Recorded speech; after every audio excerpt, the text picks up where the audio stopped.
नमस्कार मंडळी, ट्रेडिंग फिनमध्ये तुम्हा सर्वांचं स्वागत. आज झालेत खूपच दिवस आणि इलेक्शनचा एवढा मोठा फीवर आणि त्याच्यामध्ये मला काय व्हिडिओ काढायला काही जमलेलंच नाही बुवा. म्हणजे मी काय ट्रेड करत बसलो नाही एकटा. बट इलेक्शनमध्ये व्हॉलेटिलिटी एवढी होती की मी तरी पर्सनली असं ठरवले की बाबा ब्रेक घ्यायचं आणि मग सावकाश मार्केटमध्ये उतरायचं.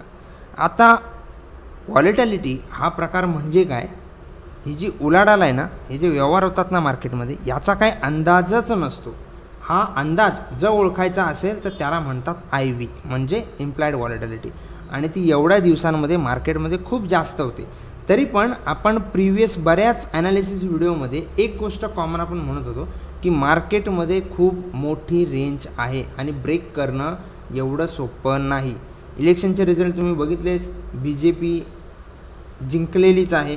त्यांच्यात अजूनही बरेच काही प्रकार व्हायचे बाकी असतील, जसं की गठबंधन होण्याचं बाकी आहे, सरकार स्थापन करण्याचं बाकी आहे, मंत्रिमंडळ विस्तार अजून बाकी आहे, खूप गोष्टी बाकी आहेत. ठीक आहे, बट त्याचा इफेक्ट मार्केटवर कसा पडतो हे तुम्ही बघितलं असेलच. आपली जी रेंज होती त्या रेंजच्या आसपासच मार्केट राहिलं आहे. तुम्ही बघताय हीच ती रेंज आहे आणि रेंजच्या बाहेर काय मार्केट गेलेलं नाही. इथे एकदा त्यांनी प्रयत्न केला होता अपसाईडला जाण्याचा, बट अगेन डाऊन साईडला त्याची मुवमेंट झाली. प्लस दुसऱ्या दिवशी हेवी गॅप अप ओपन झाला. सगळ्यांना वाटला आता काय मार्केट राहत नाही, 23,000च्या वरती ब्रेकआउट आहे, मार्केट इथून सुसाट निघाला. पण लास्ट व्हिडिओमध्ये तुम्हाला मी एक सांगितलं होतं की जर 23,000च्या आसपास हायेस्ट ओपन इंटरेस्ट जर जमा होत असेल कॉल साईडमध्ये तर खूप जास्त मुश्किल आहे, मार्केटवरती जाऊ शकत नाही. आणि तुम्ही बघताय, सांगतो एकदा बघा तुम्ही, 23,000ला ही बघा, ही 23,000ला सर्वात हायेस्ट कॉल रायटर, आणि आतापासून नाही आहे, गेल्या 2-3 आठवड्यापासून इथं बसलेत. 23,000च्या वरती मार्केट जाणंच नाही आहे. आणखी एक गोष्ट मी तुम्हाला सांगितली होती की डेली, विकली आणि मंथली ॲनालिसिसमध्ये जो व्हॉल्यूमची स्पाईक आहे ती दिसतच नाही आहे. मार्केट मात्र वरती पळते पण त्याच्यामध्ये व्हॉल्यूम नाही आहे, व्हॉल्यूमची स्ट्रेंथ दिसतच नव्हती. RSIमध्ये सुद्धा स्ट्रेंथ दिसत नव्हती. त्याच्यामुळे मला स्ट्रॉंगली असं वाटत होतं की मार्केट पडायच्या कंडिशनमध्ये आहे. तर आता बघू आपण मार्केटमध्ये सध्या काय पोझिशन आहे, काय वर्कआउट करू शकते. तर आपल्याकडे एक मंथलीची रेंज आहे, तुम्हाला बघायला मिळेल. एक मंथलीची रेंज आहे, जी ब्ल्यू कलर दिसते ना, ही मंथलीची रेंज आहे. 23,110 पासून ते 21,801 पर्यंत एवढी मोठी एक महिन्याची रेंज आहे. मला तरी असं वाटलं होतं की लास्ट मंथ जी 31 तारीख होती त्या दिवशी तरी या 21,801च्या खाली साधारण अशा प्रकारे मंथलीची कॅन्डल क्लोज होईल असं वाटलं होतं. बट असं काहीही झालं नाही. उलट त्यांनी याच्या आसपास क्लोजिंग दिली आणि मंथलीची कॅन्डल जी मंथलीच्या लेवलच्या खाली क्लोजिंग व्हायला पाहिजे होती, म्हणजे जो बिअरिश प्रेशर दिसायला पाहिजे होता तो ऑलमोस्ट त्यांनी धोक्यात आणायचा प्रयत्न केला. म्हणजे बिअरिश प्रेशर नाही का मार्केटमध्ये, असं नाही आहे. भाजपाने जेव्हा आचारसंहिता चालू व्हायच्या आधी, जेव्हा त्यांची प्रचारसंहिता चालू होती, तेव्हा तुम्हाला एक गोष्ट बघायला मिळाली असेल की त्यांनी 400 अबकी बार 400 पार असा नारा दिला होता.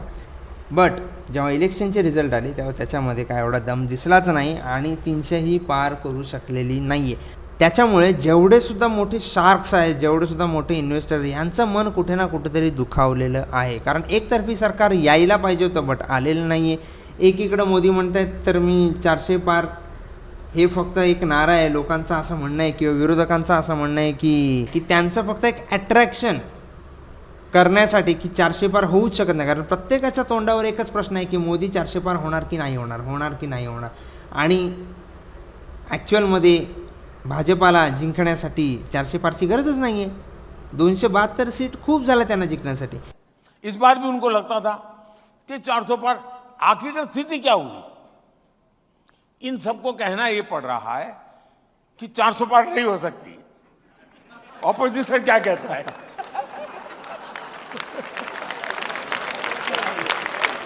उनको समझ ही नहीं आया कि कहाँ ले जा रहा हूं मैं. एनिवेज, तो राजकारणाचा प्रश्न आहे. आपल्याला राजकारणाशी जास्त काही घेणं देणं नाही. बट राजकारणाचा आणि या सत्ता स्थापनेचा होणारा इफेक्ट मात्र मार्केटवर होतो, त्याच्याशी आपल्याला घेणं देणं आहे.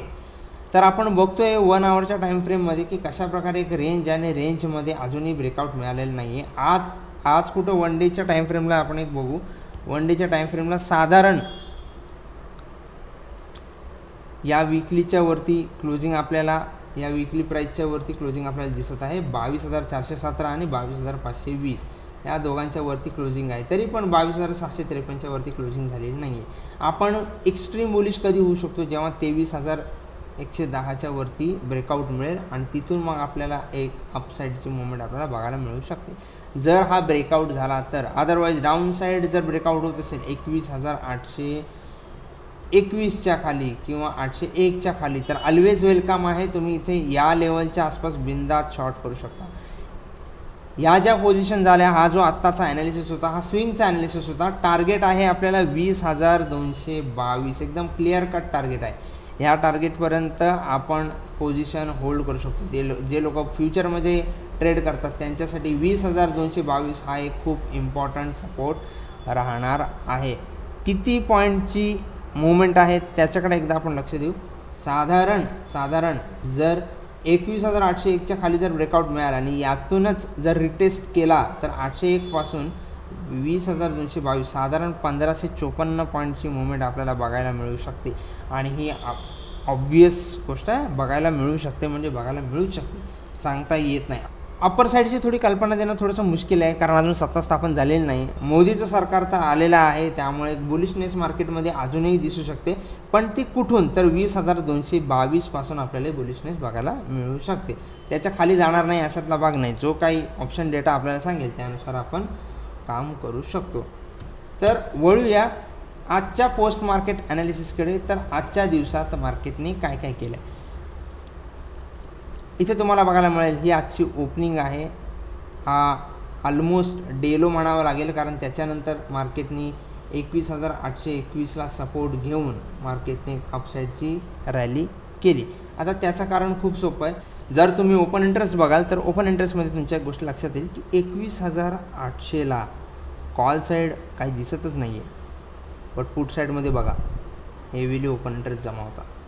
ठीक आहे, 21,800पासून कुठे दिसतंय 21,850ला सुद्धा पुट साईडवाले हेवीले आहेत, 21,900ला सुद्धा पुट साईडवाले आहेत. 21,950ला कॉल साईडनी थोडासा प्रेशर देण्याचा प्रयत्न केला आणि त्याच्यानंतर 22,000मध्ये.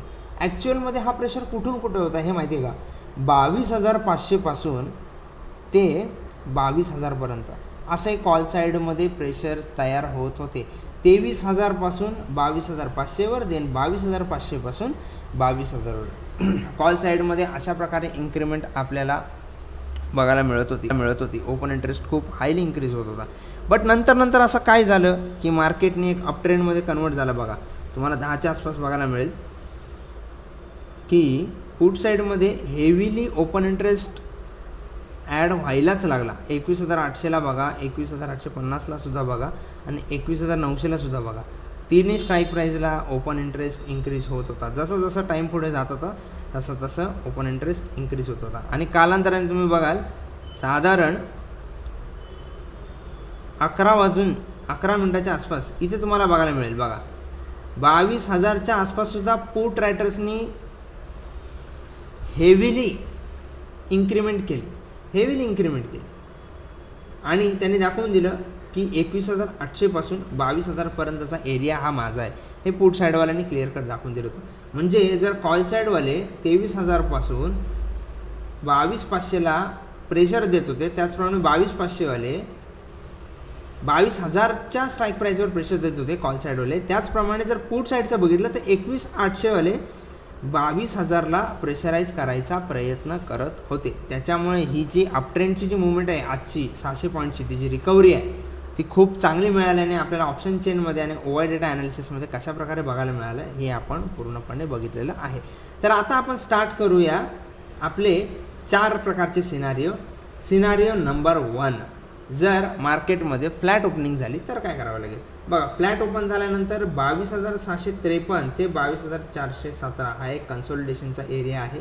त्याच्यामुळे यामध्ये आपल्याला कन्सोलिडेशन बघायला मिळू शकते. हा होता पॉईंट नंबर 1. पॉईंट नंबर 2 अशा प्रकारे जर फ्लॅट ओपन झाला तर एक कन्सोलिडेशन करून मार्केट डाऊन साईडला यायचा प्रयत्न करू शकतो. म्हणजेच काय 22,417च्या खाली जर क्लोजिंग दिली तर हाच पॉईंट त्याचा रिटेस्ट पॉईंट बनू शकतो आणि तिथून एक आपल्याला डाऊनची मुवमेंट बघायला मिळू शकते. पॉईंट नंबर 3, जर फ्लॅट ओपन झाला आणि कन्सोलिडेट करून जर अप साईडची मुवमेंट मिळाली तर 22,753 किंवा 22,750 हा एक इम्पॉर्टंट सपोर्ट बनू शकतो आणि 23,000 आपल्याला अप साईडची रॅली बघायला मिळू शकते. पॉईंट नंबर 4 अशा प्रकारे जर फ्लॅट ओपन झाल्यानंतर समजा एक सडनली एक ऑफ साईडला मुवमेंट मिळाली तर 653 सपोर्ट घेऊन वरती जाता येईल, किंवा जर सडनली एक डाऊन साईडची मुवमेंट मिळाली पहिलीच कॅन्डल तर 22,417 पासून एक मुवमेंट डाऊन साईडची आपल्याला बघायला मिळू शकते. मे बी जो डाऊन साईडचा जो पार्ट आहे तो अशा प्रकारे सपोर्ट घेऊन वरती सुद्धा जाऊ शकतो, सांगता येत नाही. हा होता आपला सिनारिओ नंबर 1. सिनारिओ नंबर 2 मध्ये आपल्याला काय बघायला मिळेल, जर गॅप अप ओपन झाला तर काय करता येईल. गॅप अप ओपन झाल्यानंतर 22,653 हा एक इम्पॉर्टंट सपोर्ट बनून 23,000च्या आसपास एक आपल्याला अपसाईडची रॅली बघायला मिळू शकते. पॉईंट नंबर 2, जर फ्लॅट ओपन झाला पॉईंट नंबर 2 जर गॅप अप ओपन झाला तर पहिल्यांदा अपसाईडची रॅली बघून 23,000 पासून एक रिजेक्शन आपल्याला बघायला मिळू शकतं. देन 22,653 पासून एक अपसाईडची रॅली आपल्याला बघायला मिळू शकते. पॉईंट नंबर 3, जर गॅप अप ओपन झाला आणि जर एक रिजेक्शन घेतला मार्केटने 23,026 पासून तर इथून एक आपल्याला शार्प फॉल बघायला मिळू शकते. बिकॉज ऑफ आपण मगाशी बघितलं आहे की 23,000ला सर्वात जास्त हायेस्ट ओपन इंटरेस्ट जमा आहे, त्यामुळे 23,000च्या वरती मार्केट जाण्याची शक्यता खूप खूप कमी आहे. त्यात आज बुधवार होता, उद्या गुरुवार आहे म्हटल्यानंतर उद्या तर ही शक्यता टाळता येत नाही की 23,000 पासून आपल्याला एक फॉल बघायला मिळू शकतो. तर आता स्टार्ट करूया सिनारिओ नंबर 3. सिनारिओ नंबर 3 मध्ये आपल्याला काय बघायला मिळेल, जर गॅप डाऊन ओपन झाला तर आपल्याला इमिजिएट रेजिस्टन्समध्ये 22,417 हा खूप इम्पॉर्टंट फॅक्टर काम करू शकतो.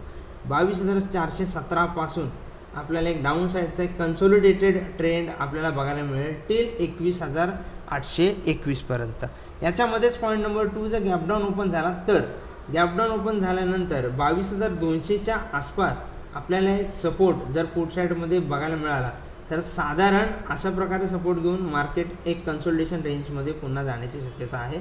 आणि जर त्याला ब्रेकआउट केला तर एक अपसाईडची मुवमेंट आपल्याला बघायला मिळेल. याच्यामध्येच पॉईंट नंबर 3 असा की गॅप डाऊन ओपन झाल्यानंतर 22,200च्या आसपास जर सपोर्ट घेतला तर 22,553 ते 22,417 याच्या आसपास कन्सोलिडेशन करून एक डाऊन साईडची मुवमेंट आपल्याला बघायला मिळू शकते. तर अशा प्रकारे हे आपले होते सिनारिओ नंबर 3. आता स्टार्ट करूया सिनारिओ नंबर 4, ज्याचा आपण नेहमी अशा प्रकारे विचार करत असतो की हा सीन कधी होऊ नये किंवा होणार नाही, बट सांगता येत नाही. मार्केट आहे, इलेक्शन आता झालेलं आहे, बट सत्ता स्थापनेमध्ये कोणीही जर गडबड केली तर सांगता येत नाही कोणत्या प्रकारचे मुवमेंट निफ्टीमध्ये होऊ शकतात. तर सिनारिओ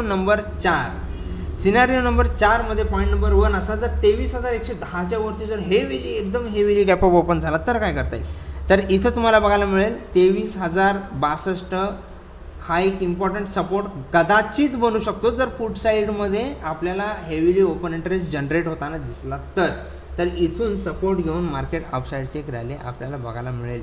आपण आत्ताच बघितलं की 23,000मध्ये खूप जास्त हेवीली ओपन इंटरेस्ट जमा आहे, त्याच्यामुळे तो एक फॅक्टर आपल्याला अशा प्रकारे काम करू शकतो की 23,110च्या आसपास जर ओपनिंग झाली तर इथून आपल्याला एक शार्प फॉल जसं त्या दिवशी बघायला मिळाला होता 4 तारखेला, त्याचप्रमाणे पुन्हा आपल्याला शार्प फॉल बघायला मिळेल आणि हा कंटिन्यू करू शकतो 21,821 पर्यंत.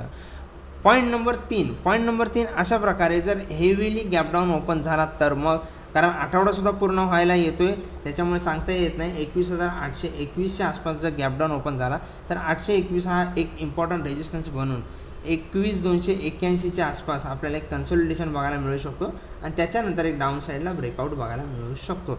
याच्यामध्येच पॉईंट नंबर 4 असा, जर हेवीली गॅप डाऊन ओपन झाला तर एक कन्सोलिडेशन करून इथे एक डब्ल्यू पॅटर्न बनवून 21,821ला ब्रेकआउट देऊन इनसाईडमध्ये एक ब्रेकआउट देऊ शकतो आणि त्यालाच सपोर्ट घेऊन मार्केट वरती जाण्याचा प्रयत्न करू शकतो.